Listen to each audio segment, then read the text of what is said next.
Tous les samedis, c'est l'heure de Midi Première. Midi Première, le rendez-vous avec la musique, le rendez-vous avec la culture, le rendez-vous avec tout ce qui se passe de bien ou de bon ici au Sénégal. Alors, comme d'habitude, ma am mbégte dalal leen fini en ce week-end, week-end de fête. Xam ngeen ni ñu ngi waajal la fête de Pâques avec nos frères et amis chrétiens. On va en parler tout au long de cette émission ndaxte tey spécial Pâques lañ leen di indi donc dans cette émission. Alors, comme d'habitude, l'équipe est au complet, sauf une personne qui n'est pas là aujourd'hui, mooy Aïcha Suzanne Touré. waaye Horacio est dans la place. Maman Ba, excusez-moi, est aussi dans la place. C'est l'occasion de leur dire bonjour. Bonjour Jean-Yves. Oui. Ça va? Bien et toi? Tu vas bien? maa ngi sant bu baax. Voilà, comme ni nga ko waxee rek week-end de Pâques ñuy profité di nuyuwaale Sénégal yëpp di nuyu suñu mbokku chrétiens yi nga xam ne tey ñu ngi ci Pâques. waaw comme ni ñu koy defee rek Sénégal ak catholique ak jullit nekk benn xam naa dinañ ci waxtaan nag tey lu am solo ñuy nuyu nag ñëpp di nuyu waa régie di nuyu téléspectateurs yi toog seen biir kër ñu ngi nuyu ñëpp. Très bien d'ailleurs sa am na liggéey bu am solo boo ci def xam nga maman moom nee naa leen mooy dugg un peu partout ci biir Sénégal génneel leen ay mbir. Donc aujourd'hui je rappelle spécial Pâques, on va en parler de long en large avec des invités. Je reviendrai tout à l'heure là-dessus waaye ki nga xamante ni mooy Horacio aujourd'hui démarre l'émission avec nous. Horacio l'expert. maa ngi lay nuyu bu baax jërëjëf Jean-Yves di la nuyu bu baax a baax di nuyu ñi nga xam ne ñoo ñuy seetaan sur la RTS la télévision nationale du Sénégal di nuyu bu baax a baax Aïcha mi nga xamante ne bii moo nekkoon fii tey ma ñëw toog ci place am di ko wétali di gërëm bu baax a baax ki nga xam ne mooy Mama Ba aussi également di wax alléluia à toute la communauté chrétienne di leen ñaanal bonne fête de Pâques di leen ñaanal jàmm ak tawfeex di wax ne Jean-Yves Midi Première ñëwaat na comme ñu daan ñëwee mais tey ji avec un cachet vraiment particulier mooy lan prétexte bi mooy fête de Pâques bi nga xam ne ñi ne ci lañ nekk nii tàmbali ko li nga xam ne mooy marche bi nga xam ne moom lañ def muy chemin de croix waaye également ci Pâques. mais nag yow mais Horacio da nga xam gars yi de. non man chemin de croix yooyu yëpp xam nga ci. non mais si gars yi laa yoroo man j'ai grandi parmi les chrétiens. moo tax sax ma defal leen dafa mel ni on t'a aperçu église bële si chemin de croix. yëmbal waaw yëmbal bi gars yi dafa mel ni yow la woon de. non si bi gars yi dem côté comico noonu. waaw maa ngi woon ànd ak ñoom boo gisee ki ci gën a njool rek man la woon. Très bien Horacio donc qui va nous accompagner tout au long de cette émission wax naa leen ko. alors maman nee naa leen dina ñëw ci backstage comme tous les samedis waaye am nañu également un travail que nous a fait ki nga xamante ni mooy Aïcha mais on va en parler dans un instant aujourd'hui ce sera donc dans Culture Express alors sunu invité yi tey nag mbokk ak xarit yi wax naa leen ko nous faisons donc un spécial Pâques et bien évidemment nous allons chanter Pâques aujourd'hui et sur le plateau nous allons accueillir dans un instant ki nga xamante ni mooy Christophe Da Silva moom nag jamono ji xam naa Horacio dina si ñëw jamono ji moo tee li ni naan game bi alors game bi ci côté maanaam woykatu chrétien catholique yi nga xamante dañuy woy seen yonenti Yeesu parce que fan yi waa ji daal fu mu toll nii boo demee TikTok fépp foo mënti dem tu vois donc ces chansons qu'on reprend xale di ko woowee challenge waaw xale yi di ko challenge bu baax a baax kooku nag mooy Christophe Da Silva il va nous rejoindre dans un instant waaye nous attendons également ay jeunes engagés de l'église ku ci mel ni Julli Faye dina ñëw ci kanam ànd ak ki nga xamante ne mooy Hélène Atom Diatta ñoom nag ci wàllum scoutisme la ñuy liggéey xam nga boo déggee scoutisme mooy ces jeunes engagés pour leur paroisse di def liggéey bu am solo di jàppale bu baax a baax seen paroisse donc on va en parler loolu yëpp ci biir Pâques bi nga xamante ni moom la ñuy célébrer bien évidemment nous aurons du ngalax aussi n'est-ce pas maman. en tout cas ngalax bi moom neex na bëri na. waaw. noonu lañ ko mën a waxee Horacio neex na bëri na dëkk bi yëpp ngalax la. dëgg naa démb ba tey ngalax lay lekk. ngalax moom laa ndékkee démb. gars yi sax dañoo lancé reeree ko. gars yi sax lancé nañ benn challenge ci Facebook bi. waaw ne da ngeen di jël benn titre film. ngeen eggale ko ak ngalax. ak ngalax ñenn ñu dugal comme 24 heures chrono. waaw gars yi dugal 24 heures ngalax. man ma ñëw dugal au lieu de pot et Marichou. waaw ma dugal pot et ngalax. prison ngalax. au lieu de prison break. ak yeneen. waaw vraiment macha allah. moom la ne maanaam fête bi ñëpp adhéré nañ ci. c'est vraiment une fête populaire ñëpp jot nañ seen wàll ci ngalax yi. également mu nekk luy faciliter le dialogue islamo-chrétien vraiment am na solo daal. am na solo nekk lu rafet la. très bien waaw. Sénégal daal la. waaw c'est le Sénégal. c'est le Sénégal. waaw rafet na. très bien voilà donc spéciale fête de Pâques on espère que vous êtes bien accrochés chez vous et que vous préparez très bien donc la fête de Pâques alors wax naa ko sànq nous aurons également dans cette émission nous allons d'ailleurs même l'accueillir tout de suite sunu benn mbokk boo xamante ni partenaire la di waajal événement bu am solo xam nga dimanche 20 avril incha allah nous allons célébrer la journée nationale des enfants talibés. Alors, Lolo Khamgendi, le président son excellence Bassirou Diomaye Diakhar Faye, moko instauré. Donc, Inch'Allah, nous allons célébrer ça le 20 avril. Et sinon, l'année dalal une dame qui est donc la marraine de ce grand événement. Elle s'appelle Nicole Frossard. Je pense qu'elle peut nous rejoindre sur le plateau. Nicole, bienvenue. Vous pouvez venir. Voilà. Avec bien évidemment la complicité de mon réalisateur aujourd'hui, il s'appelle Francis. Nicole, bonjour. Bonjour. Et bienvenue. Je vais vous dire, je vous souhaite la bienvenue. Merci. Voilà, je vous accueille sur le plateau. Merci. Et je vais vous aider à vous asseoir. Voilà. Bonjour. Voilà, Nicole. Merci. Voilà. Hein? Voilà. On est comme ça. Voilà. Elle s'appelle donc Nicole Frossard. Nous sommes très heureux de vous accueillir sur le plateau, Nicole. Merci de m'accueillir. C'est moi qui suis très honorée de pouvoir participer à cette émission qui est d'une importance capitale puisqu'elle concerne la vie des enfants et notamment, en particulier, des enfants talibés. Très bien. Alors justement, je le disais tout à l'heure, le 20 avril, nous allons célébrer donc la journée nationale des enfants talibés. Alors, c'est dans ce cadre-là que vous êtes sur le plateau. Mais parlez-nous d'abord de cette journée. Quel sens, selon vous, a cette journée? D'accord. En fait, l'initiative est partie du président de la République qui a instauré pour la première fois la journée nationale des enfants talibés qui aura lieu donc dimanche 20 avril. Et nous avons décidé de nous associer à cette initiative pour soutenir la condition de ces enfants qui sont aujourd'hui encore dans la rue. C'est une situation qui est délicate, qui est difficile à gérer, qui est difficile à régler, mais le président de la République a montré une fois encore une attitude volontariste pour tenter de trouver des solutions à ces enfants qui sont dans la rue et donc en situation de vulnérabilité. Donc nous allons, avec toutes les associations qui se sont jointes à nous, nous allons tenter d'organiser cette journée pour déjà mettre le focus sur eux, sur ces enfants. C'est surtout pour sensibiliser. Voilà, pour sensibiliser. Et ensuite, bien entendu, on continuera à travailler sur des actions concrètes pour, je l'espère, avec peut-être en coordination avec certains ministères, avec le ministère de la Famille, avec le ministère des Affaires sociales, avec le ministère de la Santé. Bon, voilà, on va essayer de travailler sur des actions vraiment concrètes pour trouver des solutions à ce problème. Alors justement, je vais vous laisser tout à l'heure avec mes deux collègues. Hein. Je sais qu'ils ont des questions à vous poser, surtout par rapport à cette journée, bien intéressante et noble. Alors, vous avez parlé de plusieurs associations qui composent donc, qui organisent en fait cette manifestation. Est-ce que vous pouvez revenir un peu sur ces différentes associations? Donc, en fait, il y a, d'une part, il y a l'association, une association purement sénégalaise qui s'appelle Les Femmes Distinguées. Bon, c'est une association qui regroupe des femmes qui occupent des postes importants en Afrique et qui se sont mobilisées depuis plusieurs années maintenant pour accompagner des causes de ce type. Bon.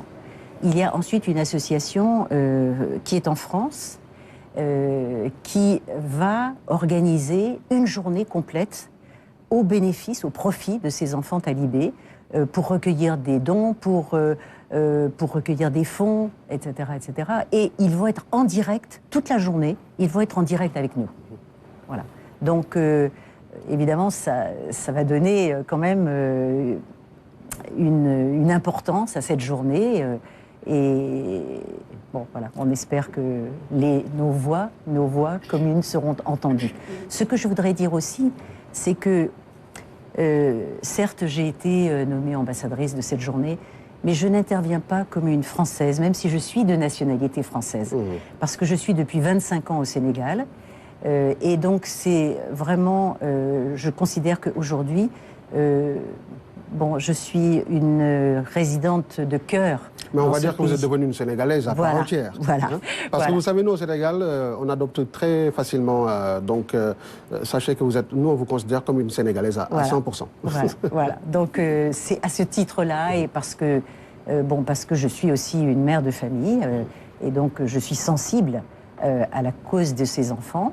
Et je pense que ces enfants qui sont dans la rue ont aussi le droit d'être regardés comme des enfants qui ont des droits, qui ont... Bon, nous sentons justement cette émotion quand vous parlez de ces enfants-là et de cette journée. Alors, maman ak Horacio, journée bi nag dafa am solo parce que dafa am koo xamante ni moo koy animé, on va parler aussi un peu wolof. Je pense que madame Awa est là, elle vient d'arriver justement donc pour la version wolof parce que c'est important de communiquer aussi également wolof. On va l'accueillir. En attendant, ma bàyyil kàddu gi maman ak Horacio parce que xam nga ni journée bi ndaanaan bu mag moo koy animé mooy Carlou D. Il a décidé de venir accompagner et je pense qu'on va en parler. Alors, Madame Thiam peut nous rejoindre rapidement. su ko defee su ñu mën a am communication bu am solo. pour ñëpp ñi nga xamante ñoo ñuy seetaan. Maman ma bàyyi la kàddu gi. Voilà. Bonjour. Bonjour. Soyez la bienvenue. En tant qu'ambassadrice, comment comptez-vous faire pour que les talibés ne reviennent plus dans les rues? Parce que cela fait des années qu'on fait des démarches, qu'on en parle, mais on n'a jamais eu de résultats. Comment comptez-vous faire? Absolument. Bon, effectivement, il y a eu plusieurs interventions. Le président Wade avait commencé, ensuite le président Macky Sall a continué. Bon, il y a eu quand même une avancée notoire puisqu'on a commencé à moderniser des daras. Bon, aujourd'hui, je pense que si le président de la République a instauré cette journée nationale des enfants talibés, c'est parce qu'il a la volonté d'accompagner tous ceux qui vont vouloir travailler pour essayer de faire face à ce problème. Alors, le problème, évidemment, il est d'ordre économique aussi. On ne peut pas se voiler la face. Hein. Il y a eu probablement une arrivée massive d'enfants talibés qui sont tous venus vers Dakar. Et vous parlez des régions et de la sous-région aussi. Voilà, et de la sous-région. Et les personnes qui les accueillent n'ont pas les moyens économiquement de faire face à tous ces enfants. Très bien. Bon, donc il faut vraiment que l'on travaille en synergie et que toutes les bonnes volontés, toutes les associations, parce qu'il y a beaucoup de gens qui font des choses, mais en fait, il n'y a pas de synergie. Il n'y a pas il faut il faut une action volontariste et que chacun prenne sa part et que l'on travaille en coordination avec les ministères qui sont chargés de la famille, de l'enfance, etc. Très bien. Alors, Horace, bëgg naa nga ñëw si Madame Thioune. Madame Thioune yegsi na. Madame Thioune su ko defee ni am communication aussi en wolof parce que xam nga ni ñëpp a ngi seetaan. Horace ma bàyyi la ak Madame Thioune gannaaw Madame Thioune bu mu la dalalee ci plateau bi. waaw merci beaucoup Jean kontaan naa ci dalal bi di nuyu maman di nuyu Horacio. di nuyu aussi borom kër gi nga xamante ni mooy Pape Alé Niang. ko xam ko ci social xam ko ci lu baax. ndax ci la mës a dox waaw man nag maa ngi tudd Awa Cheikh je suis la coordonnatrice de cette journée nationale du talibé. Horacio ma bàyyi la ak Horacio. ayca mi ngi noonu ñu ngi koy nuyu bu baax a baax madame Thioune. Nous saluons également madame Hélène. Nous vous disons bienvenue dans ce plateau de Midi Première. Donc la première question c'est pour madame Hélène en français également notamment. Donc je voulais savoir quelle est la rencontre ou une histoire qui vous a lié avec les talibés. Vous avez fait une rencontre ou bien il y a une histoire qui vous a inspiré pour que vous engagiez aux côtés de la protection des talibés? Bon, en fait, j'interviens souvent à Ngor. Parce que bon, j'ai une activité professionnelle à Ngor. Et donc, je suis en contact très fréquemment avec les enfants talibés que je vois. Je vais dans des daras qui sont dans cet environnement.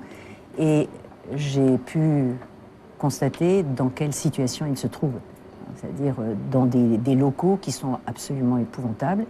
Et donc, bon, honnêtement, quand on est une mère de famille, je crois qu'il y a des choses qui sont insupportables. Voilà. Donc, j'ai commencé petit à petit à avoir des activités ou des actions concrètes avec ces enfants. Et bon, il y a un attachement forcément qui se crée. Et je me suis dit que bon, c'était plus possible, après 24 ans au Sénégal, 25 ans maintenant même. Il fallait faire quelque chose. De rester comme ça, alors que bon, le Sénégal m'a donné beaucoup, et je crois que je lui dois aussi quelque chose. Voilà. merci beaucoup xam naa madame Thioune moom noonu dañ koy dalal bu baax a baax si plateau bi également moom it question bi ma koy laaj xam naa ne du soriante ak li ma laaj ki soxna Nicole mooy yow boo gisee situation talibé yi lan nga jàpp ne concrètement mooy nekk situation boo xam ne benn intervention par bu ñu ko defee mu nekk loo xam ne day définitif loo xam ne bu ñu ko defee rek action yoo xam ne bu ñu ko defee pratiquement mu jóge fi quoi. xam nga dañu banlieue bi bu ñuy wax talibé dëgg ci banlieue bi la ëppee ñu juddoo ci banlieue bi yaroo ci banlieue bi màggee ci banlieue bi di xëy di jàngi di gis talibé yi di yalwaan mu def ay ati at ñu màggaaleeg loolu ñun ba ñu dalee di dox ci talibé yi du tey ça fait plus de 11 ans ñu ngi ciy dox en activité projet bi ñu bëgg doxal muy lu jëm ci dindi lépp lu jëm ci mendicité alimentaire mooy teg benn projet bu tudd Mbana projet boobu mooy permettre talibé du ñu génn dem yalwaani maanaam ñu leen di toggal bu ñu xëyee ñu toggal leen ndékki toggal leen añ toggal leen reer projet Mbana boobu nag moo indi journée nationale du talibé bi nga xamante ni c'est maintenant dans l'agenda de l'État mi ngi ci agenda État bi muy le 20 avril donc le 20 avril ñun luñ ci jublu mooy illustrer ce projet Mbana illustrer projet Mbana bi mooy maanaam talibé yi bu jox leen dinañ leen jox ñu ndékki dinañ leen jox ñu añ di leen doon jox ñu reer dinañ loger foofu noonu ci fi ñu koy defee maanaam lieu bi ACAPES plus de 300 talibé yoo xamante ni aussi dinañ defaale consultation médicale boo xam ne day am dentiste dina am aussi pédiatre ak médecin généraliste defaat leen ay coiffure ak yeneen soins yoo xamante dinañ ko teewoo ñu ciy ànd ak nag mairie des Parcelles Assainies monsieur Aboubacar Diami Sané mu ñuy jàppale bu baax ci bés bi ñu nekk en partenariat ak moom topp si tak suñu ambassadrice bii Nicole Frossard elle dort plus elle fait tout ce qu'elle peut pour la réussite de cette journée tout à fait ak d'autres ñi nga xamante ni aussi ñu ngi ciy jàpp bu baax ku si mel ni Joséphine Béa Vogui Cissé mu nekk fële ambassade Guinée parce que boo xool tamit Guinée yi bëri na si talibé yi moom aussi mu yàgg na jàpp depuis 5 ans si événement bi mu nekk ambassadrice boo xamante ni moom yàgg na jàpp ci bés bi. très bien alors pour dellu si rapidement si journée parce qu'il ne nous reste plus beaucoup de temps. xam nga ni midi première dañu am ay invité yu bëri. alors pour ñëw ci journée bi sànq wax nga ko dina am ay consultation pour les enfants talibés dina am ay distribution de repas ay soins waaye aussi dina am spectacle parce que je pense qu'on a l'affiche où on voit Carlou D qui vient participer un petit mot par rapport à ça su ko defee ñu tàggatoo ak yéen après. je vais laisser Nicole parler. voilà donc c'est l'affiche que l'on voit comme ça à l'écran. Voilà Carlou D donc qui est artiste invité. Voilà, tout à fait. Bon, je suis intervenue effectivement auprès de Carlou D grâce à quelqu'un que je crois le milieu culturel connaît absolument parfaitement. Il s'appelle Top. Ouais, le grand Top. Le grand Top. Et c'est lui. Voilà, il a été vraiment à nos côtés aussi. Il faut le signaler. Grâce à son intervention, j'ai pu communiquer avec Carlou D, qui m'a immédiatement dit qu'il était avec nous pour cette journée et qu'il allait nous accompagner. Okay. Donc, il nous offre complètement cette journée. Donc, c'est vraiment quelque chose d'exceptionnel. Super. Madame Thioune, nga ñëw aussi rapidement. Voilà, di wax si loolu Carlou D moom Baye Fall la te Baye Fall ku ko xam-xam ko ci jëf ju baax. Di kontaan ci bu baax le fait que mu accompagner ñu ci bis bi. Di wax aussi ne pour la réussite de cette journée, on a besoin de soutien de bonne volonté. Justement, Fra doon ñëw ak yow l'appel. Votre appel. On a besoin de soutien de bonne volonté. yi nga xamante ni ñoo nekk ci dëkk bi ndaxte jox lu toll ni 5000 ndongo daara ci bés boobu du bokk ak ñi ñuy loger mais lu mat 50 daara dinañ fa yóbbu ay xéewal dinañ leen jox ndékki añ reer jox leen bonne chère jox leen ñu lekk ba suur te loolu ñëpp a ko war a def ñëpp a ci war a ñëw jàpp. di joxe nag benn numéro bu ma ko mënee joxe boo xamante ni ku ci bëgg a jàpp mën nga ci jàpp par Wave ci numéro 76 851 83 83. di woo nag bonne volonté yëpp ku ci mën a jàpp rek mu jàppale ñu pour la réussite de cette journée. di nuyu bu baax Serigne Saliou Fall ndax lépp loo xamante ni fii ñu ngi koy initier si wàllu social sama sang boobu sama xarit. nga xamante ni mi ngi siy jàpp bu baax a baax lépp di consultant international.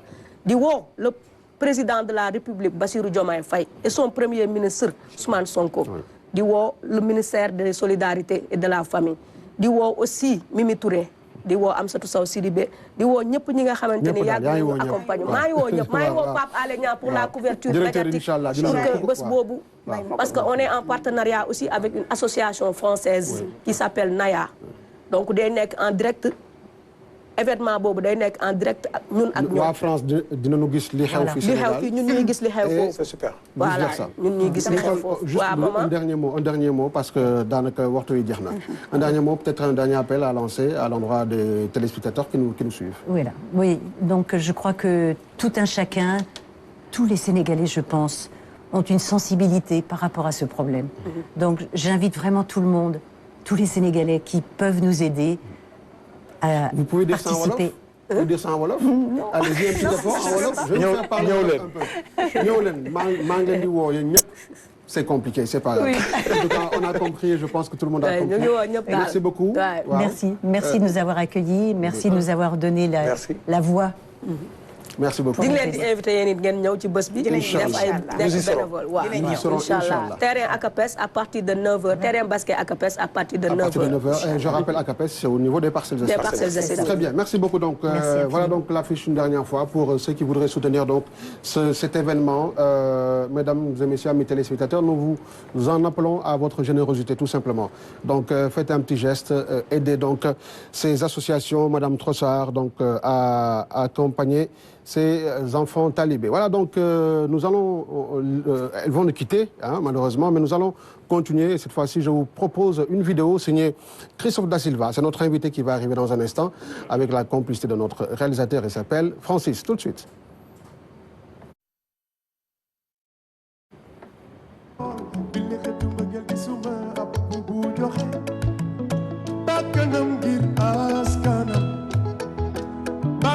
defoon ma noon ak bàyyi jël sama dund di ko tuuti mbaye su ñëw jox ma melokaan bu bees lii de yéem na ma sa mbëggeel doy na ma sama mucc wóor na ma waaw Yeesu moo ko def lii de yéem na ma sa mbëggeel doy na ma sama mucc wóor na ma Yeesu moo ko def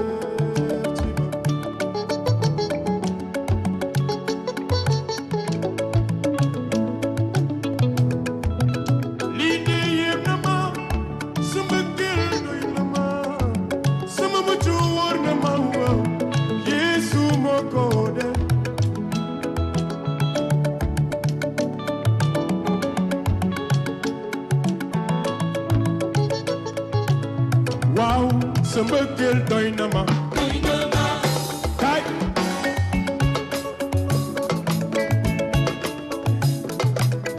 sa mbëggeel doy na ma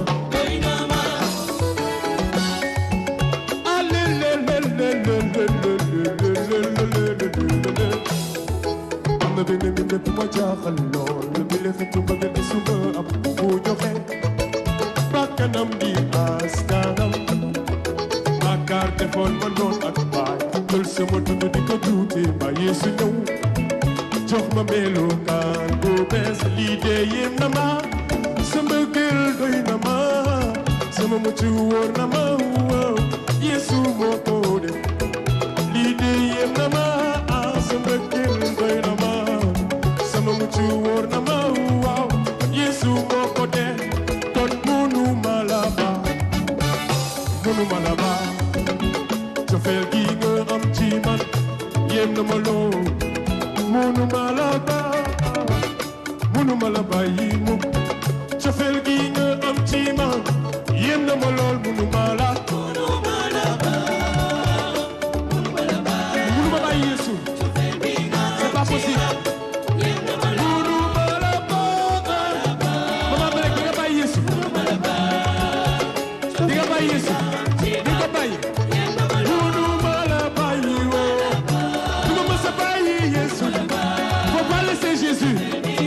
Faut pas laisser Jésus. Wow, ce mbëggeel doy na ma. Alalo.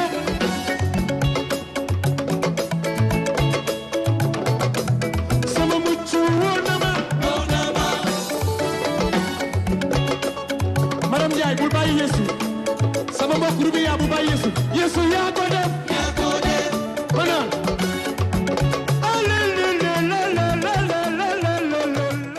voilà donc il s'appelle Christophe Da Silva justement nag bëggoon naa nag gars yi may na waa régie may nañu tuuti son bi en sourdine su ko defee Christophe dugg si en musique parce que vraiment macha allah woy bi moom daanaka ñëpp a koy fecc njaago yi séeréer yi waa Bawol waa Jolof waa Saint-Louis ñëpp a koy fecc macha allah muy chrétien muy musulman Christophe Da Silva bisimilah mën nga yegg si Christophe Da Silva ma bëggoon ngeen may ko loxo bu baax a baax a baax Christophe comment vas-tu? Je vais très bien. Bah écoute, on va se tutoyer parce que tu sais, un frère dans le Christ, n'est-ce pas?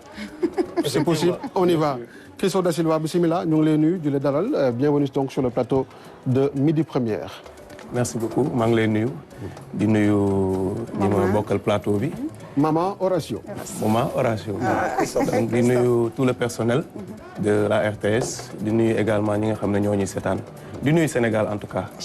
Merci beaucoup. Très bien alors Christophe Da Silva gars yi nee nañ ma woy bi dañ koy gis si ay challenge si TikTok bi di ko gis fu ne waaye ñu bëri kanam bi jëmm ji ba léegi ràññeegulu ko donc ñi nga xamante ne ñoo ñuy seetaan jëmm ji toog nii moo woy boobee donc le titre aussi c'est bon de le rappeler parce que ñu bëri ñu leen naan namm naa la bëgguma la bàyyiwoo est-ce que tu peux revenir rapidement sur le titre le véritable titre de cette chanson? Le titre c'est Sa mbëggeel doy na ma. Sa mbëggeel doy na ma. Ok.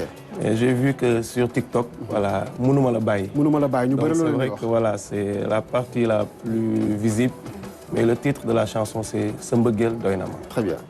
Très bien. Alors Christophe dañuy teg foofu suñu baaraam parce que maman am na xam naa ne maman moom dafa yàkkamti ay questions te fu mu toll nii moom lu muy teg de côté. pour bombarder la ko dafa bëri. Avant cela on va accueillir ki nga xamante ni mooy Julli Faye nekk suñu deuxième invité également Julli Faye moom nag xam newoon naa leen tey on parle de chrétien on parle de l'église te xam nga ni boo demee ci église ya am na fa ay jeunes yoo xamante ni macha allah des jeunes très engagés yoo xamante ni ñooy jàppale la paroisse ci bépp fànn ñoom ñooy les scouts du Sénégal kilifa bi nag moom lay dalal moom nag kilifa la ci biir organisation boobu di scoutisme fii ci Sénégal Julli on va l'accueillir Julli ñu ngi koy takkal micro kon Julli va nous rejoindre dans un instant en attendant ma bàyyi leen ak sunu gan gi Horatio ak maman. ayca maman. ñu ngi lay nuyu bu baax di la dalal. merci beaucoup. di wax da nga sañse ku la ñawal. waaw ki ma ñëwal nag mu ngi dëkk Parcelles tudd Pape.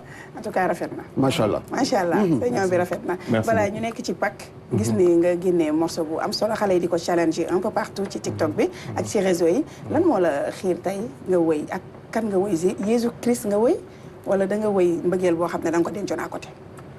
Merci pour la question. Alors woy bi je pense que en quelque sorte sax du man maa ko challenge.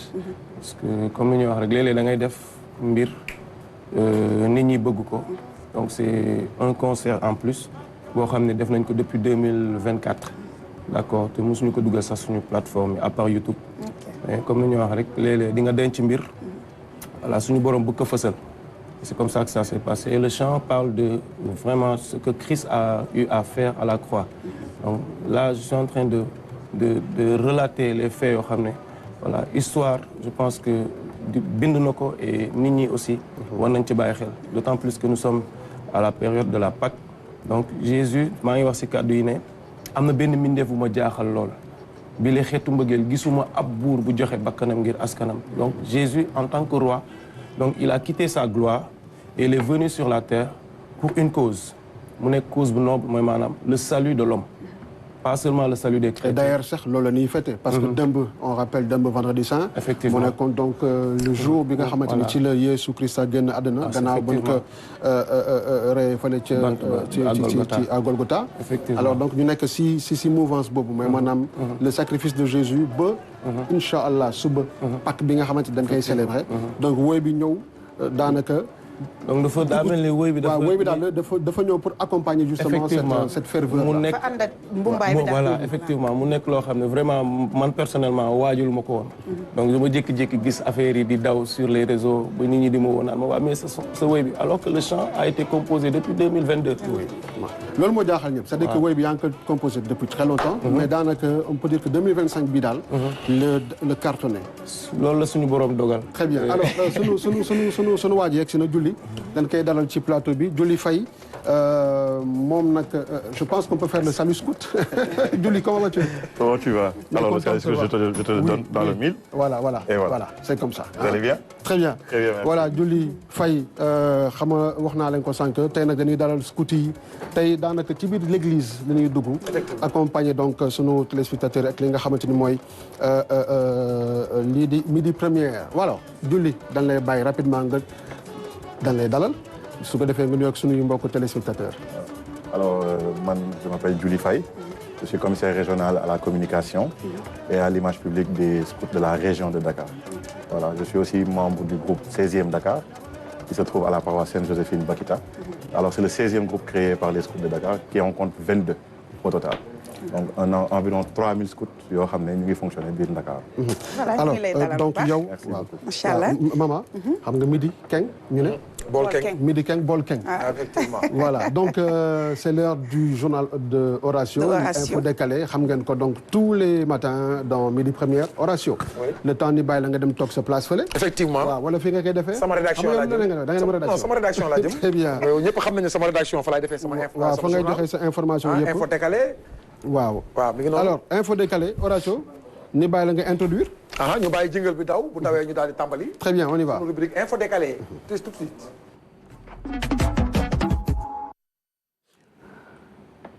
Voilà, Info Décalé qui revient avec notre expert Horatio à la présentation. Horatio, bismillah. Merci beaucoup Jean-Yves ñu ngi nuyu ñëpp ñi nga xam ne ñoo ñuy seetaan di wax ne Info Décalé c'est parti lii ñuy tàmbalee nag mooy li nga xam ne mooy recrutement de 9000 agents pour le contrôler la consommation d'énergie dans l'administration mu nekk ñoo xam ne État du Sénégal ànd si ak ki nga xam ne mooy le premier ministre daal dina koy lancé fa la nga xam ne mooy primature mu nekk contrôle boo xam ne dañu koy ay agents yoo xam dañu leen di wàcce si administration bi ñu daal di contrôler ginnaaw bi nga xam ne yàqum courant bi bu fekkee mën nañu koo bàyyi mu dem ndax waaw voilà mi ngi noonu régime moom des fois dañu may bloqué mi ngi noonu léegi débloqué nañ ko gis nga mi ngi noonu mu nekk une rencontre boo xam ne bu am solo la parce que yàq énergie dafa bari ci administration dans les bureaux nga gis ñoo xam ne dañuy bàyyi climatiseur bi muy tàkk bàyyi robinet yi muy xeli te xam nga ne xaalis courant xaalis la gis nga matériel électroménager yëpp da ngay dem fekk ko ci bureau yi fekk fa ay machine à laver sax am na ñoo xam ne dañu ko def seen biir bureau di fa fóote am ñoo xam ne ay machine à café lañ fay def frigo boo duggee ci bureau yi da nga ko fay fekk yenn bureau yi boo ñëwee fekk fa ay fer à repasser te lii yëpp day consommer électricité te lii état du Sénégal moo koy fay ay chauffe-eau ay yëpp loo xam ne jëm na fa ay gis ngeen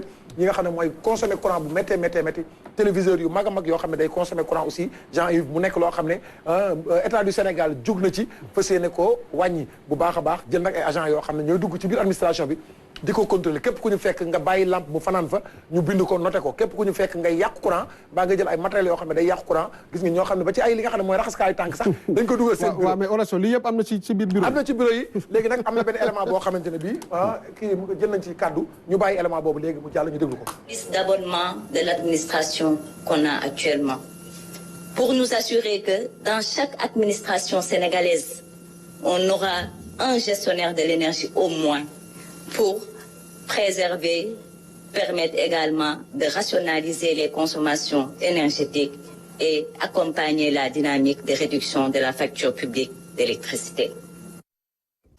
waaye lu weesu loolu ñuy soññu askan wi yépp nag ñu ñëpp ñu ànd góorgóorlu te xam ni sakkanal dafa bokk ci suñu aada dafa bokk ci suñu diine ci suñu diine ci suñu diine ci suñu diine.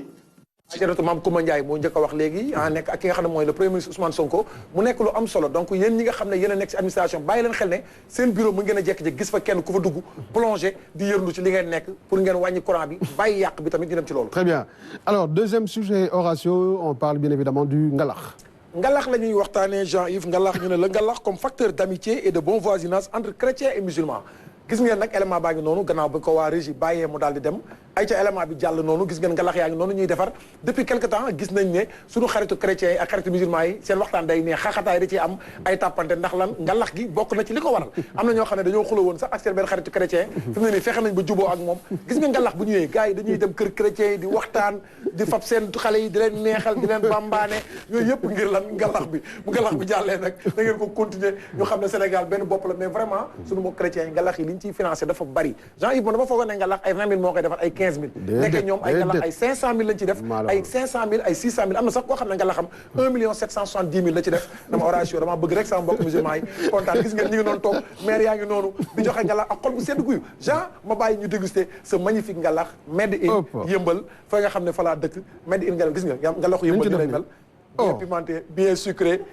bien far ay tamit ngi noonu dialogue islamo-chrétien. Très bien, merci beaucoup Horatio donc pour cette fenêtre pour le ngalax. Alors di jàll rapidement ci li nga xamante ne mooy la hausse de quelques produits yoo xamante depuis bu ñu doon xale ba léegi yokkul. ay produits yoo xam ne genre bi ñu nekkee xale ba léegi musul changé big 100 francs la musa jar bi ñu nekkee xale ba léegi musuma dégg fu big jaree 125 francs CFA coor moom xam na li may wax coor xam na ne big musul changé bu ñu jógee ci loolu almet ñëpp xam nañ ne almet juróom la musa jar Sénégal ak adduna bi li muy changé almet juróom la musa jar sondeel fukki dërëm musu koo paase ñëpp xam nañ ne sondeel musu jar fukk ak juróom musu jar fukk ak ñaar moom lay jar puso tamit ñëpp xam nañ ne puso bu dërëm moo am puso bu ñaar dërëm ak puso bu juróom waaye nag soow ñëpp xam nañ ne mosoo dem ci pëlu soow yox fukki dërëm te jaayu ñu la soow fukki dërëm soow ba tey day am waaye dañ lay defal sa loxo nga mar ko temps booy boo jëndee par dañ lay defal nga mar ko moo tax gis ngeen crème tamit yaakaar naa mosul changé crème fukki dërëm crème 100 francs ñuy suñu xel dem ci crème zoo bitigu zoo ba nekk ca yëmbal asag naa ñu koy nuyu nga xam ne mooy jaay crème ci stade football yi kon nag loolu Jean-Yves bokk na ci li nga xam ne produit yu mosul changé seen prix la. Très bien Horatio kenn xamul fu mu jëlee ces sujets donc mais c'est très bien la réflexion vraiment am na ci solo. fii la ñuy tëjee nag. ñu tëj ak devinette. devinette yi je suis toujours devant toi mais tu ne peux jamais me voir qui suis-je. chaque jour maa ngi sa kanam mais mënoo maa gis man la kan maman. maman am nga ci. suñu borom. mi ngi sàkk. waaw boobu moo gën a yomb. sa kanam laay nekk chaque jour néew ma sa ginnaaw xam suñu borom mi ngi fépp. Takandeer. Fay Biram. Takandeer. Fay. Je pense que est-ce que le futur. Le futur. Le futur c'est le futur. C'est le futur. mi ngi noonu. Très bien kon bravo à Julie. bi si topp la régie s'il vous plaît. Qu'est-ce qui peut être brisé sans être touché. Christophe. loolu compliqué na de. loolu compliqué na de. compliqué na. Horatio jàppale nu si graaw. jàppale nu si. L'espoir. L'espoir. L'espoir de cette brisé sans être touché. ouais carrément. bàyyi leen tas yaakaar. ay dañu dernier bi mooy dernier bi. Qu'est-ce qui est à toi mais que les autres utilisent plus que toi Jean-Yves. lan nga moom. te ñeneen ñi ñëpp lu ñu koy utiliser. Est-ce que le temps peut-être. non le temps yow yaa ngi koy cons quand même. waaw. Ton image. jàppale nu si. sa tur. Jean-Yves. woo ko dëgg. yow li ngay wax Jean-Yves bëriwul. waaw bëriwul mais man 5 minutes ma ne Jean-Yves. ay ca mi ngi noonu loolu lañ leen doon tey. di wax ne info décalé li leen doon tey ginnaaw bi nga xam ne mbokk yi ñu ngi waajal li nga xam ne mooy Pâques nag di ñaan suñu mbokk chrétiens yi yàlla nañu ko feete ci jàmm yàlla jàppale ñëpp may ñëpp xéewal may ñëpp sutura suñu mbokk musulmans yi aussi kontaan nañu bonne fête de Pâques à toute la communauté chrétienne c'était Horatio info décalé je retourne à la place de Aïcha. Merci beaucoup Horatio merci beaucoup pour ton journal les infos décalées xam ngeen ni Horatio day jël l'actualité jaxase ko waaye di nga romb nag garaawul demal mën nga jàpp waaw tey sama journaliste bu mag bi yow nag dëgg naa attention dëgg naa waa rédaction ci kaw dañ la bëgg nangu ci sunuy loxo. ñu ngi complot sax. waaw ñu ngi complot midi première pour récupérer Horatio waaye man dama leen koy wax tey Horatio moom rédaction midi première la bokk bu ko kenn laal. Horatio la. war ma di ba neexal bu ma defal leen 20h bi quoi mooy leen non 20h moom. waaw xam nga sax déjà tey paanu nga lox laal indil pour rek nga toog biir midi première. Merci beaucoup Horatio. Merci beaucoup. Alors di dellu si ak sunuy invité je rappelle que nous sommes avec Christophe Da Silva mi nga xamante ni moo téye musique bi. musique gospel daanaka mais les autres soyez pas jaloux wax dëgg yàlla loolu moo fi am. Christophe Da Silva ak Julie Faye Julie était donc notre deuxième invité moom il nous a rejoint il y a pas longtemps moom la ñuy bàyyil kàddu gi scout. pour ñi nga xamante ne xamuñu luy scoutisme ñoom mama mii nga xamante ne xëy na peut-être dañuy dëgg scoutisme waaye xamuñu ko lan mooy scoutisme Julie.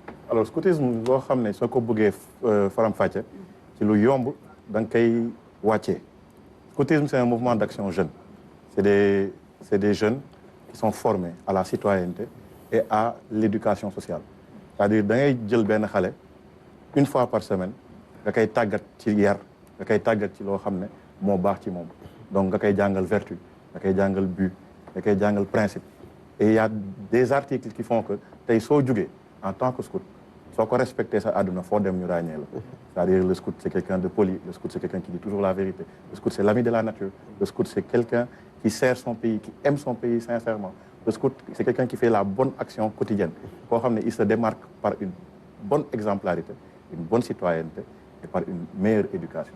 Très bien. Horatio. waaw xam nga ñun bu ñu nekkee xale dañu yàgg a bëgg ay scout. ñu daan dégg scout dégg pionnier. daan leen faa nag quoi bu ñu takkee fulaar yi àndandoo def groupe yor ay drapeau ak kii bëgg naa xam lan mooy nekk seen rôle yéen scout en tant que bu ñuy wax par exemple Popenguine. bu ñu nee par exemple la marche de Popenguine damay gis scout yi. ay pèlerinage voilà pèlerinage de Popenguine. bëgg naa xam lan mooy dëgg seen rôle foofu ak engagement boobu ngeen am fan la jugee ak lan mooy scoutisme maanaam. kan mooy le premier koo xam ne mën nañu le père fondateur wala la mère fondatrice du scoutisme koo xam ne bu ñuy cité tey dañ koy tudd ne moom moo fi njëkk a sol yëre scout ne kaay la ñu dem gars yi topp ko.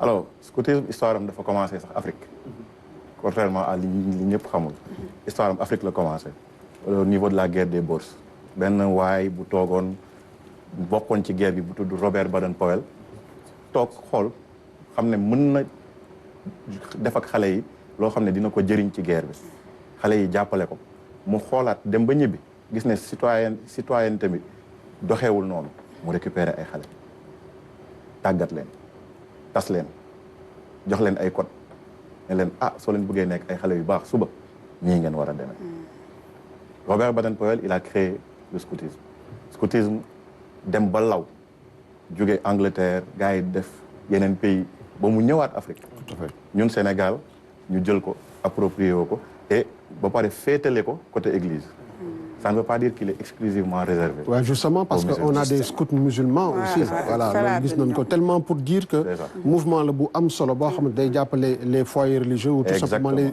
maisons religieuses. Nous sommes au service de tout le monde. Ce n'est pas juste l'église. Tey je donne un exemple très simple. Le groupe 22e Dakar qui est à Saint-Christophe de Yoff ils ont une activité boo xam ne dañuy génn yenn saa dem nettoyer mosquée bi nekk en face. Tout à fait.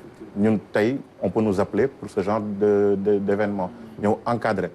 suñu rôle Popenguine soo gisee la plupart su ma nee encadrement lay doon suñu demee ba foofu xool ni mu war a doxee ñu gën ko rafetal ñun ci loolu la ñuy dox nekkuñu par exemple ñoo xam ne ñoom la ñuy woo pour sécurité il y a la police on ne prend pas les prérogatives des forces de sécurité et de défense mais nous sommes là pour faire du mieux tout à fait que nous pouvons. Et puis aussi il faut signaler que vous êtes toujours là comme premier rempart pour les premiers secours sur justement. Exactement parce que au niveau des scouts il y a beaucoup de formation c'est-à-dire dañ lay tàggat temps booy. Bon, tu es formé au secourisme, tu es formé une fois que tu atteins un certain âge au projet, à la gestion de projet. C'est-à-dire on te confie des responsabilités. Dans le scouting, vous formez des équipes, vous formez des entreprises d'équipe afin de pouvoir, au sein d'une entreprise, on doit savoir que sa formation scout. Donc nous sommes toujours, comme je l'ai dit tout à l'heure, en train toujours de faire de notre mieux pour faire un clin d'œil à mes amis de la zone. Super. Et afin que les plus gën a rafet ci église. Très bien alors dina ñëw ci kanam ci activité boo xamante yéen a ngi koy waajal parce que scoutisme bu ñu ko waxee yàgg na du tey ça fait des années le mouvement bu mu juddoo avec ki nga xamante ni mooy Baden-Powell dinañ ci ñëw ci kanam waaye ni ñëwaat ak sunu ndaanaan bi Christophe Da Silva sànq mama yaa ngi ko doon laaj woy bi kan la ko wëyal mooy Yeesu Christa ba pare woy bi tombé ak jamono ji bi nga xamante ni moom lañ ne mooy cette fête de Pâques bi nga xamante ne incha allah dinañ ko célébrer suba. Alors man j'aimerais qu'on revienne un peu sur ta vie de chanteur. Parce que yow yaa ngi commencé je pense dans une chorale. doon commencé woy ci chorale. balaa ngay dem woyal sa bopp alors bëggoon naa nga ñëw tuuti ci voilà cet épisode là. D'accord bon moi j'ai débuté à la petite chorale de Sainte-Thérèse et après si biir bon j'ai été aussi scout. J'aimais beaucoup. Il a été scout. ma bëggoon tamit animation si lañ ma gënoon ràññee sax.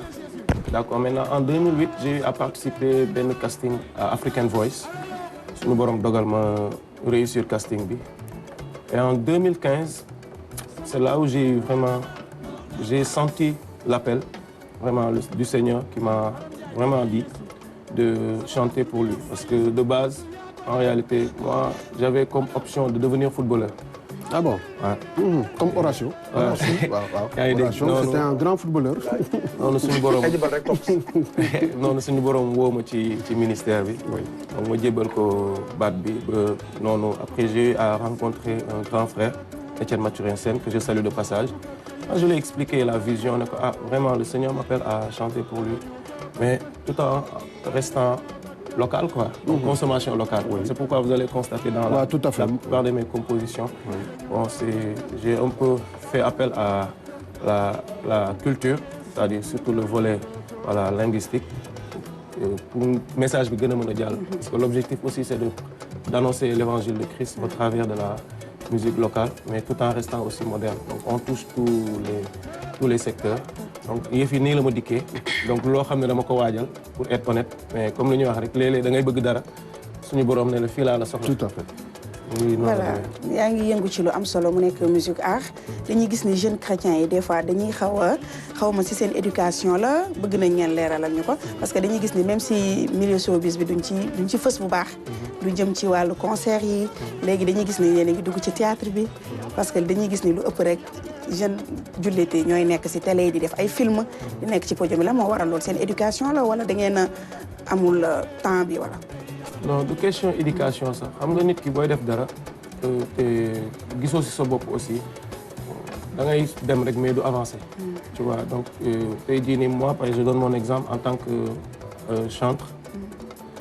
Je fais des concerts gis naa ci sama bopp. C'est vrai qu'au début voilà c'était pas facile mais voilà ku nekk aussi say ambition. Donc am na ñoo xam ne dérangé wu leen par exemple en étant artiste par exemple d'évoluer dans le domaine de la musique.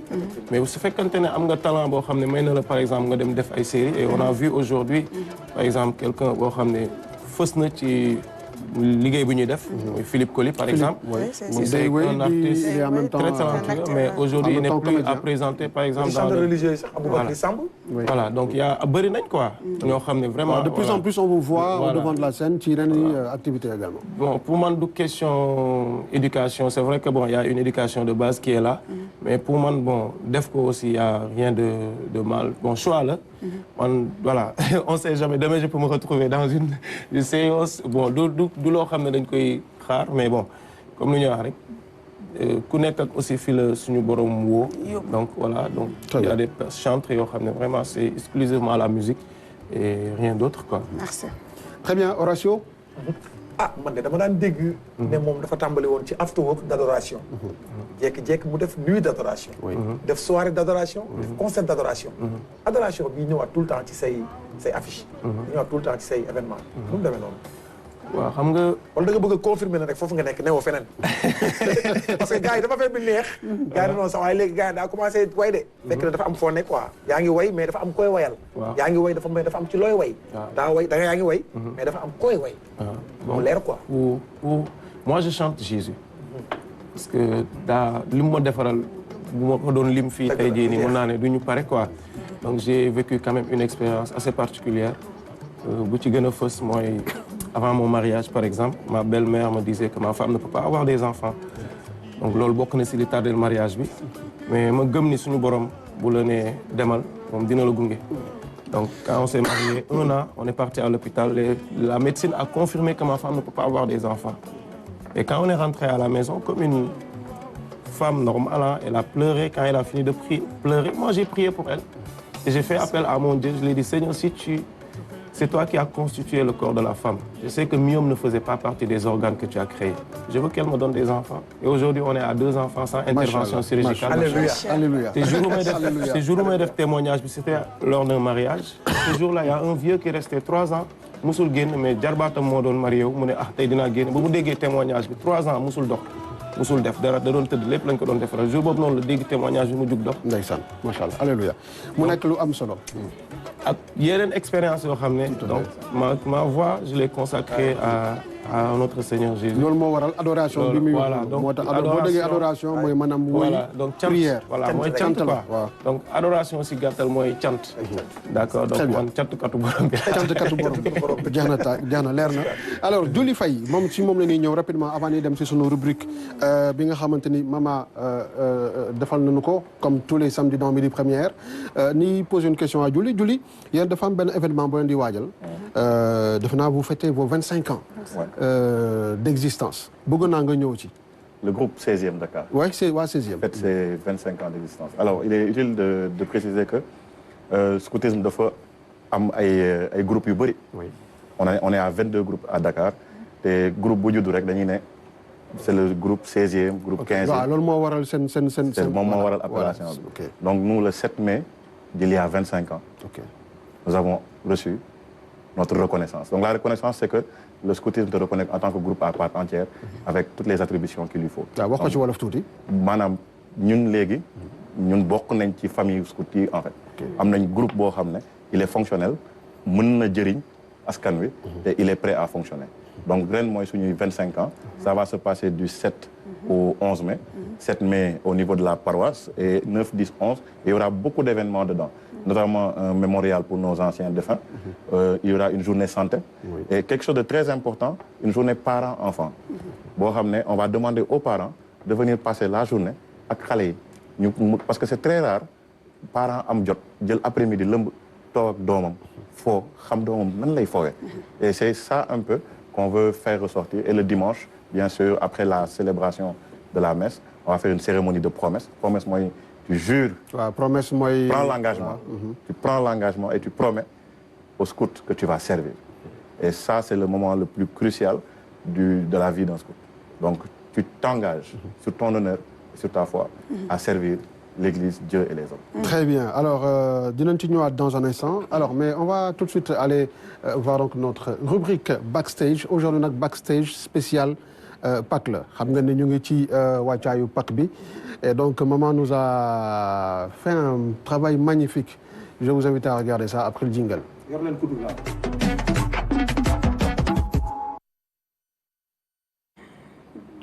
Backstage, maman. Loo nu indil. xanaa ñu nekk ci Pâques rek ma dem jëlee la ngalax bi doxantu woon nañ nag ba biir Fass dañuy dem jëli ji élément bi avec la complicité de la régie ñu daal di dellu si waat si plateau bi. dana fête boo xam ne moo gën a rëy si suñu fête yi yëpp. Noël bu amee Pâques moo tax Noël am. parce que ci la Jésus di juddu Jésus day juddu pour ñëw musal ñu. te jour Pâques lay manifester loolu. fête yu gën a rëy yëpp Pâques moo ci gën a rëy. xaw na métti am na préparation avant pendant bi nag moo ci gën a saf waaw parce que ñun dañoo fanaanoo bi ñu jógee église démb. xam nga dañuy am église Sainte Seine mooy nekk dernier repas de Jésus ak apôtre mi bañ fa jógee ñun ñëpp ci la ñu ñëw reer rek daal di commencé ba fi ñu toll nii. diggante bi daal vraiment neex na ma man. bañ fi nekkee ba tey moom jàmm rek la ñuy sekk. da ngay dugg kër sax catholique fekk fa ay musulman man sama yaay ci boppam yar na ay musulman am pagaay. dañ daan tabaski ñun dañ daan rey xar tabaski korité def lépp comme tout le monde bu Pâques jotee tamit ñoom tamit ñu ñëw bokk ko ñun. waaw bu Noël jotee noonu. xanaa ñu gën a dëggu ci li ñu doon rek. parce que ñun. dañoo yaroo ci biir église bi ñun lépp lu xew ci église dañuy dem léegi moo tax nag ma leen di ñaan ñi nga xam ne dañuy toog au moins nga am foo féete parce que bu àjjuma jotee da ngay gis musulman yi dañu jël seen sijaada dem julli kon ñun tam dañoo war a def bu dimanche jotee ñu dem suñuy messe soo amee ay célébration ñu dem suñuy célébration te dañu war di engagé wu tam si suñu église parce que église du dem messe kese ñëw toog am na ay engagement yu fa am da ngay bokk mouvement da ngay yore xale yi da nga leen di jàngal yenn affaires yi comme ñun suñu paroisse am na patronage des enfants chaque mois de septembre dañuy ñëw récupérer xale yi moindre coût la parce que 3000 lañ doon cotiser mais léegi ñu ngi cotiser 5000 francs mais dañuy téye xale yi pendant 21 jours di fa wax ñoom di kaf wax ñoom di reex ñoom loolu tam lu am solo la li may digal xale yi daal mooy engagement dans l'église. RTS mooy télé boo xam ne moo njëkk a juddu njëkk a baax tëddee njaaxaanaay it ñu ngi leen di gërëm di leen sant te di leen ñaanal vraiment yàlla li ngeen def mu jëm kanam yàlla seen télé bi dem jëm kanam comme ni mu nekkee ci kanam. ñun moom dañu préférer def ngalax le plus simplement possible. parce que comme ni ñuy wax ñam dafa xaw a délicat nu mu gën a simple mu gën a mën a yàgg ci denc bi parce que ñëpp xam nañ ne ñi tax ñu gën koo jagleel mooy suñu mbokku musulman yi nga xamante ni dañoo dëkk bu yàgg tey bu doon ñun rek duñ defar li yëpp dañu dëkk bu yàgg te ku ci nekk yow boo ko tibbalee sa beneen mbokk dina ko tibbal donc ñun fu ñuy demee mooy nañu def bu simple nga xam ne même bu ko gardé dina yàgg ci moom donc du coup ngalax bi boo xoolee gerte lay am caakri mooy dugub bi muscade bi may nekk di defar ni fleur d'oranger ak raisin duñ ci def yenn affaires yi bëri comme genre ay chocolat non duñ ko def parce que dañ koy def mu gën a simple pour nit ki bu ko bëggee garder mu yàgg ci moom dañ koy dund bu baax man mi di waxee yow dañuy ne man géwél laa parce que ba may nekk xale tout temps boo xoolee kër gu ñu dëkkoon mooy kër goo xamante ni kër famille la woon biir Fass fa laa juddoo mu am benn mère boo xam ne daf ma jël uuf ma muy mère Khoudia Seck moom la ñu wax ne mooy sama yaay moo tax boo waxee ñu daan la kii moom géwél la parce que dëkk bu yàgg dëkk bu sincère waaw bu rafet te sincère nag parce que dañu doon yaree comme ku si nekk mère boo gis day yar doomu moromam comme si moom moo ko jur lu ute lool ak jamono yi tey vraiment dund googu lañ dund nag moo tax moom la ñuy bëgg di wéyal ba ci suñu biir service yi suñu dëkkandoo yi fi ngay liggéeyee et tout seetuñu si kii musulman la kii catholique la déedéet na ànd bi rafet rek di leen gërëm di leen sant ndax comme ni ma ko sama sœur bi waxee romb ngeen kër yi bëri ngeen yegg si ba fii ñu ngi leen di jaajëfal. Très bien, merci beaucoup. Maman, ana ngalax bi? Ngalax baa ngi ci suuf. Mu ngi fan? mu ngi ci suuf madame Diatta ma koy nuyoo passage bu baax. ñu dalal ñu dalin bu rafet nag macha allah démb daal di ñuy teral ak Tafa Ndiaye moom moo def lii lu rafet li mu jox ñu ay siwo ngalax yu bari ak chauffeur bi ñu àndaloon. macha allah daal ñu jëlee fa contentement ak mbégte bu baax li mooy Sénégal Jean-Yves.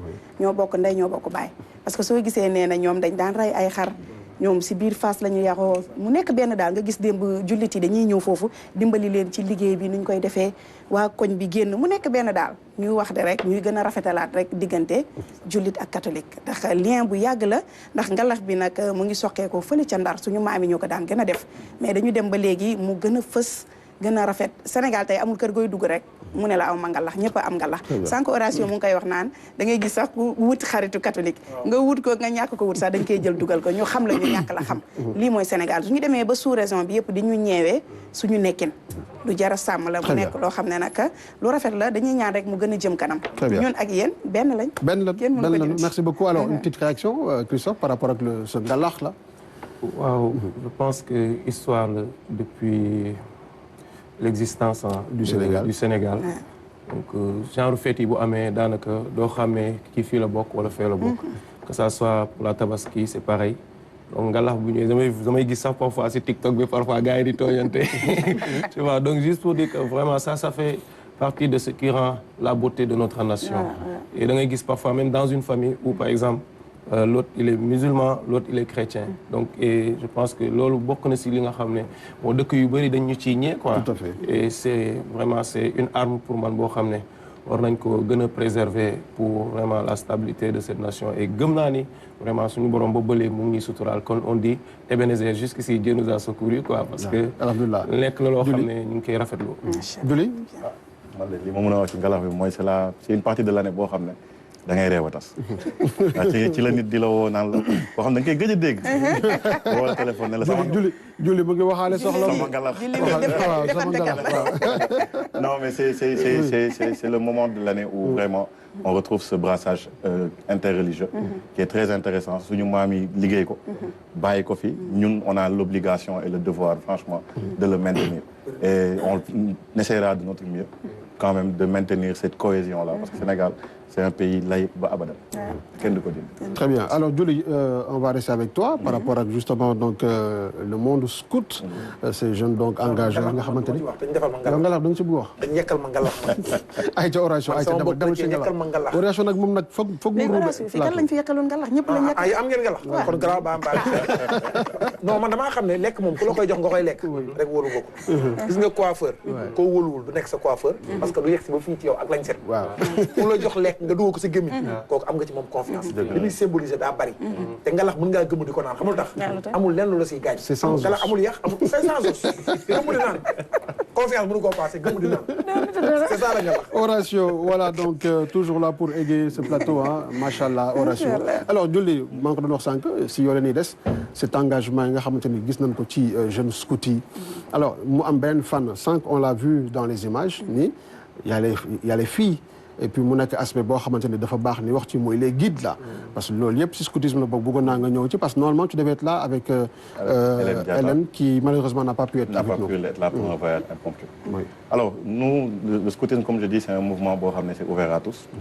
Nous dans notre section de scoutisme nous avons ce qu'on appelle les cheftaines de meute qui sont à la branche jaune. C'est elles qui sont la plupart du temps chargées de s'occuper des jeunes âgés de 7 à 13 ans donc à 12 ans plutôt. Donc c'est des jeunes femmes dynamiques qui se forment, qui étudient la psychologie des enfants. À l'écran. Voilà. Donc ñoom ngay gis souvent en tenue bleue. Ak xale yi, c'est elles qui ont une psychologie parce que comme on dit, la mère et la femme est la chose la plus douce dont un enfant peut apprendre une chose.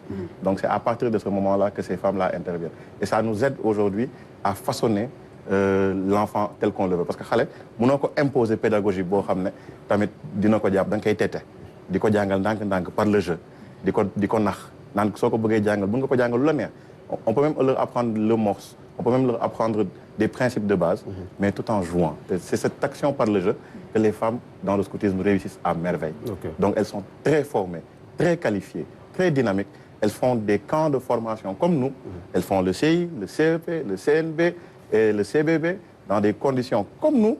Elles sont des cheftaines et des scouts à part entière et elles gèrent le scoutisme à merveille. Elles sont au top niveau, il y a des CG femmes et ñoom lépp ci lu ñu mën a jublu rek ñoom bokk nañ ci ñi ciy jiitu.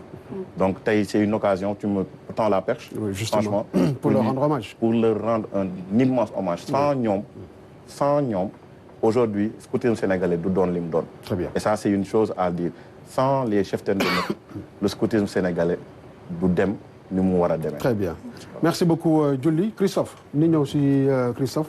Et je pense qu'on va réécouter encore une fois un peu la chanson et parler un peu des paroles. Je pense qu'on a un peu de temps pour en parler parce que, bon, on va pas trop aussi de focus si way wi rek.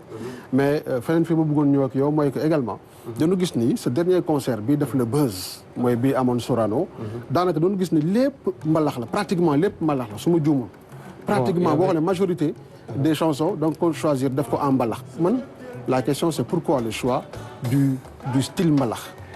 Ok, en fait le concert a été divisé en disons 2 parties.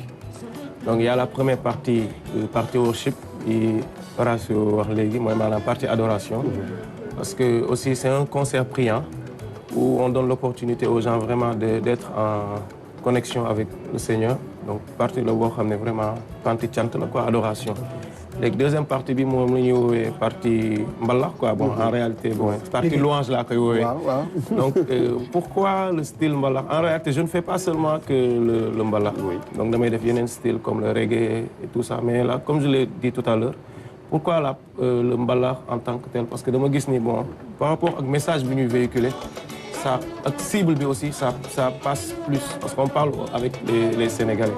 Donc message bi nga xam ne bon moom lañ gën a dégg mooy section rythmique bi. Alors là justement on va commenter ensemble les images parce que justement ñu ngi gis ni déjà disposition scène bi.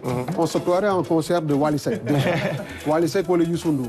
Alors ñu ñëw d'abord aussi ñu gis sa colit ta façon de t'habiller par rapport à cette partie-là nga ñëw indi cosaanu Sénégal indi 3 pièces bu machallah ba pare nga am ay danseurs sur scène alors boo xoolee disposition bi tu as l'impression d'être dans un concert de Youssou Ndour de Wally Seck.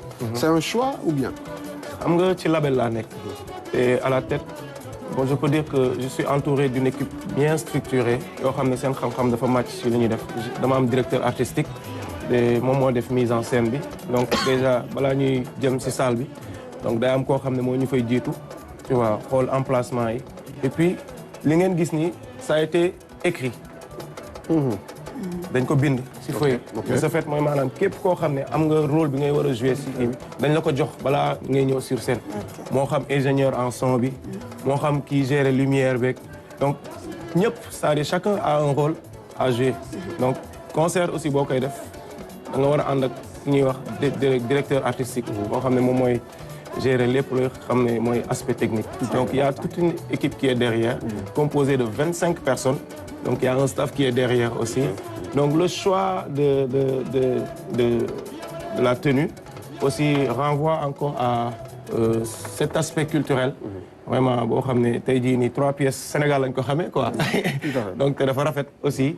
Donc ça dafa coller aussi ak li ñuy def. mooy style bi ñu bëgg a valoriser. Donc gis ngeen ne aussi voilà le chant en tant que tel. C'est du ndaw rabin te ku ne ndaw rabin yow Horacio xam nga li ma wax ndaw rabin yi soo gisee jigéen ñi ñu doon dugg see xaw di tagg buur donc mu nekk loo xam ne vraiment c'est chez nous quoi c'est local donc c'est l'objectif aussi c'est ça donc c'est de pouvoir véhiculer le message de l'évangile au travers justement de la culture que nous avons muy côté langue bi mais aussi côté rythme bi nga xam ne c'est bien réfléchi te mu nekk ak ay kàngam yoo xam ne aussi dañ ci sëgg te encore une fois lii woy bii nii nga xam ne voilà mu ngi def buzz li ñëw ci ginnaaw moo gën a neex sax li looy wax nii. waaw. on est en train de préparer un album de 40 titres. 40 titres répartis en 4 volumes. boo xam ne liggéeyuñ ko sax fii. donc depuis Angleterre voilà Allemagne. ak fii au Sénégal donc c'est réparti en 4 volumes. loo xam ne vraiment bu ñëwee. ñëpp dinañ si jëriñu en tout cas. en tout cas man dama dégloo son bi. sànq. Yoro Ndiaye nga ma doon jox. waaw carrément. Yoro Ndiaye waaw. day dem. Yoro Ndiaye rek nga ma jox. yow jàppal ni da ngay dem rek. te mi ngi waaj a wut benn mbéy jëy fay ci wetam de. ah bon koo xam ne non koo xam ne bu wooyee mooy ñëw di taasu. est-ce que du ma ko jël moom. waaw est-ce que loolu la ñuy naan ko Essa ibnu Mariama. Sampol 2 la ñuy jooytu noppeeguñu. François mi ci jal bi. bila bul fàtte jàpp zoo fekk ko taaleen jàpp zoo si kon loolu yëpp mën na ne. non day ñëw ne ko. war na mën a ne non mais day am batterie. ba gars yi batterie foog nga batterie. waaw batterie ne ko Essa ibnu Mariama. clip bi fii concert bi batterie bi rek xaaral ma jëw sama mbokku chrétien sama mbokku chrétien danoo naye de batterie bi nag moo fi manqué parce que lii rafet na mais batterie bi daal gisuñu mais moom est-ce que du ma ko est-ce que moom du ma ko jël comme ça mu jël mu gérer wàllum batterie mais boobu bu ñu batterie kan moo ko nar a jël est-ce que Horatio du nangu François Dassis bu Kër Massar. waaw man ñëw naa fa spectacle ñu batterie ma. waaw foofu laa génn ana soppe Yeesu Christa rek ñëpp taw som. yow da ngaa far ba mu apôtre yi. yow da ngaa far. du commencé wul tur apôtre yi ay ñoom Sac. ay Saint-Jacques Saint François César ñoom Paul Mathieu. booy dañ maa battre ba xaalis moom. wuy ma yow bis ni ki. merci beaucoup les chrétiens. wuy ma yéen a gore. bis ni ki tey. nekkal chrétien ba mois prochain. alors vous allez me permettre on va parler rapidement d'un événement aussi loolu bokk na ci xam nga ni mission Midi Première mooy wan leen lépp li nga xamante ni culturellement day xew fii ci biir dëkk bi moo xam Sénégal ak lu ko wër on va parler maman. oui ak Horatio on va parler du festival Fesmasen. on parle du festival de la banlieue fële ca Malika on a les images je pense qu'on a un petit élément qu'on va regarder rapidement et quelques images pour en commenter juste après. Festival Malika. Le FEMASEM vous présente le Sénégal en miniature. Ici, la mer danse sous la lumière du soleil, le sable chaud, les vagues qui caressent le rivage. La jeunesse sénégalaise se rassemble, vibrante et inspirée, veut façonner l'avenir sans perdre ses racines. À l'horizon, un spectacle silencieux, paisible et sacré se profile. La spiritualité au rendez-vous avec les Layènes. La nuit tombe sur Malika, un voile de mystère et de beauté, laissant place aux festivités. Avec comme thème, paix et culture. Voilà, donc le teaser du festival de Malika, festival de la banlieue de Malika. Horatio, mu nekk un événement boo xamante ni l'État du Sénégal mu ngi koy accompagner mu nekk également lu am solo parce qu'aujourd'hui de plus en plus on voit que les banlieues, en tout cas la banlieue de plus en plus mu ngi affirmé wu ñëpp ñi nga xamante ni ces jeunes qui sont en banlieue ñu ngi dégg ay Bercy banlieue ñu ngi dégg lu bëri loo xamante d'habitude on entendait ça ailleurs donc banlieue dafa mel ni dafa nekk di approprié wu l'événementiel de façon générale. Horatio bëgg naa nga réagir ici yow mi nga xamante ni justement tu es un fils wala nous sommes des fils de la banlieue.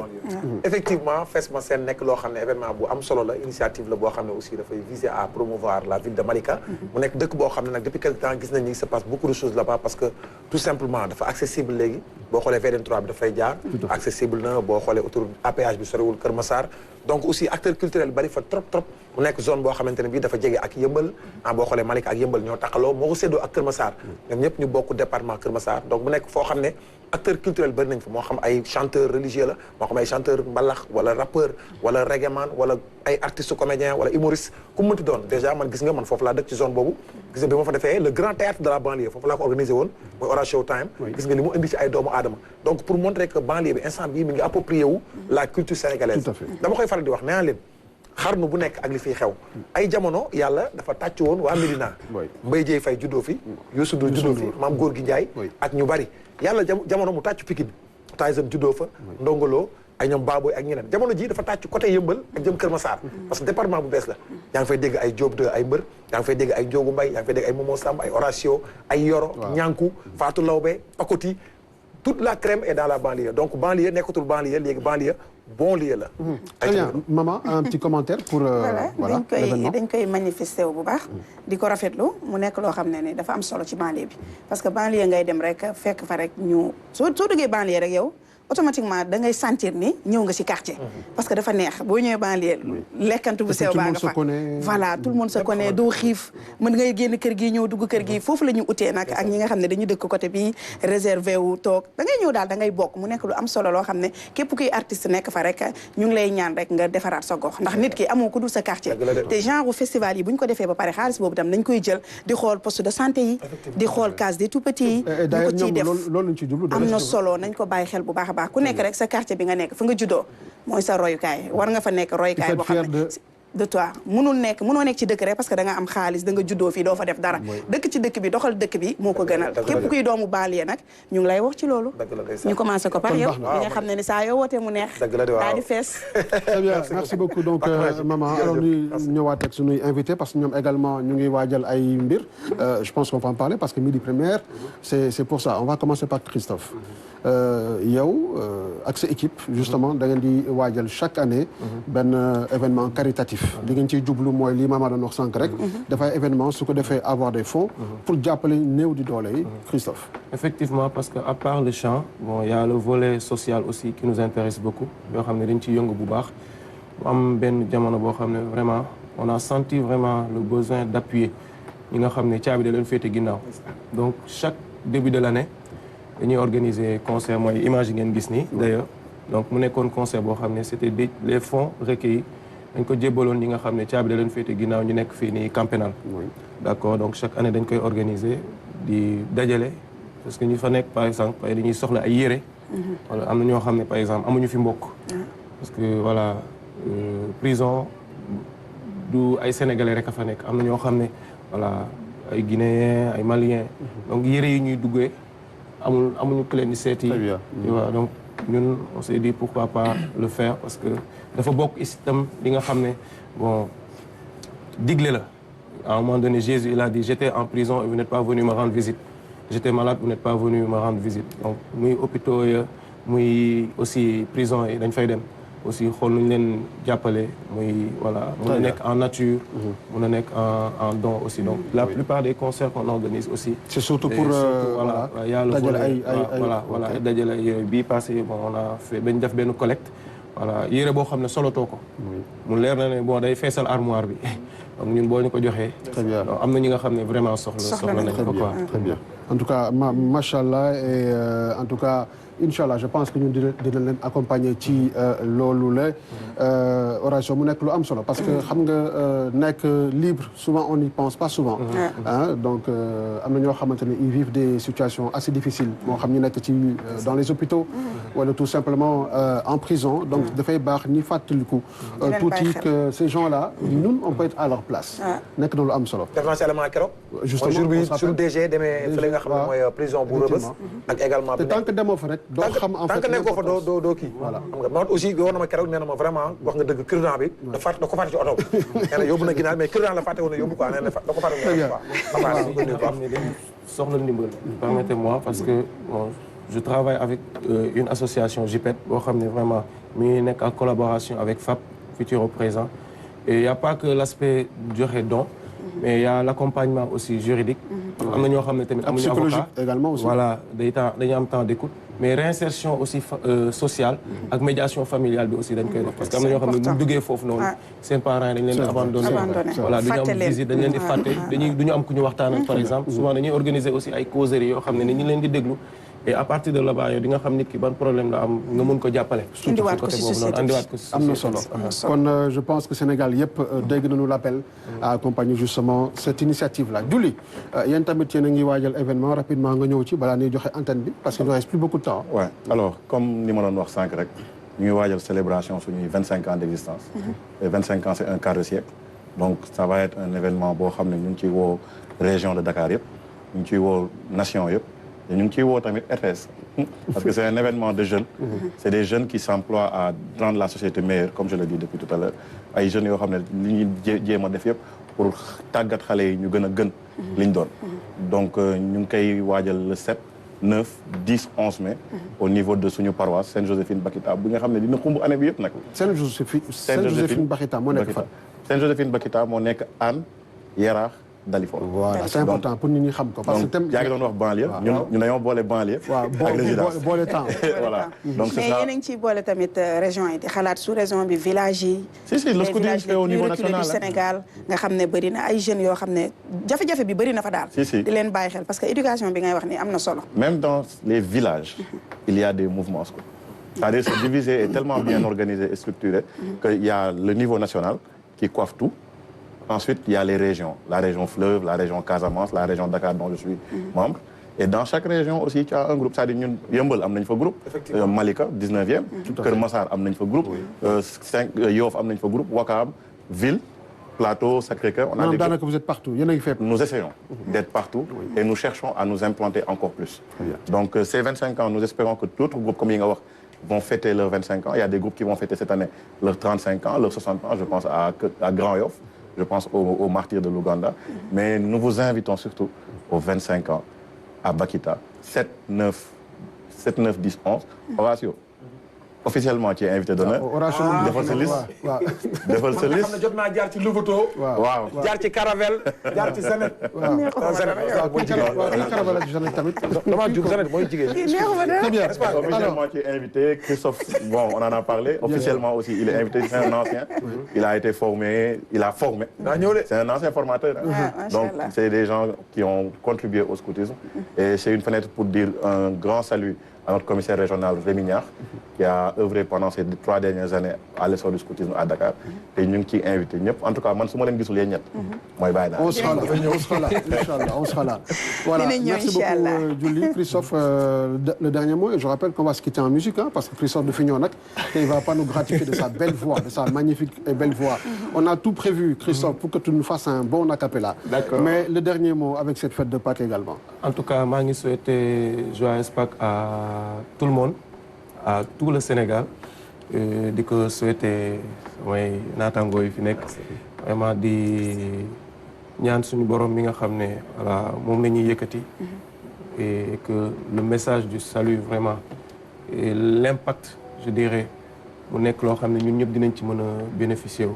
Parce que voilà encore une fois li Yeesu def moom pour ñëpp la. Et maa ngi ñaan vraiment lépp loo xam ne mbaax la ak barke ci feetu Pâques bi ñun ñëpp yàlla nañ ko suñu borom may. Et di remercier également vraiment invitation bi. Et di remercier la RTS képp nga xam ne yaa ngi doon seetaan.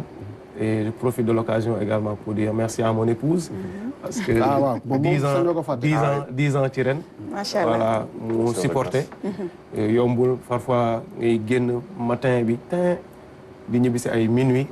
Vraiment xale yi aussi ñu supporté de passage Godwin et Jemima. Justement looy wax fan si. waaw waajal leen.